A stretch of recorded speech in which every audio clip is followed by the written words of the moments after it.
હકીકતમાં પુલ કે સ્લેબ ધરાશાયી થયેલો નથી, પરંતુ જ્યારે 150 foot ring road, second ring રોડની અંદર રોડની સાથે બ્રિજનું પણ કામ ચાલુ હોય, ત્યાં બ્રિજના કામની અંદર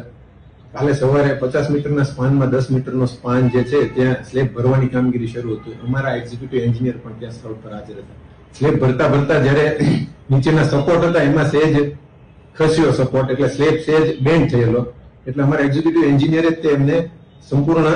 દૂર કરવા માટેની સલાહ આપેલી હતી અને એ પ્રમાણે સૂચના મુજબ જ એ સ્લેબને આખો હટાવી લેવાની કામગીરી એજન્સી દ્વારા કરવામાં આવી છે અને ત્યારબાદ નવેસરથી શરૂઆતથી એ સ્પાનની કામગીરી શરૂ થશે. એ ટેકા જ હોય છે, એટલે ટેકામાં ઉપર જેમ વજન થતું જાય, સ્લેબનું વજન વધતું જાય, કારણ કે એપ્રોક્સિમેટ 200 ટનનો એ સ્લેબ થશે, એટલે સ્લેબનું વજન વધતું જાય જેથી ટેકા સેટલ થતા હોય. જેમ જેમ વજન વધતું હોય એમાંથી એક ટેકો જે હશે એમાં સેજ પેલું થયેલું હશે, એટલા માટે આ સેજ બેન્ડ થયેલો ને એમના આધારે આપણી સૂચનાને આધારે જ એજન્સીએ એ સંપૂર્ણ દૂર કરવાની કામગીરી કરી.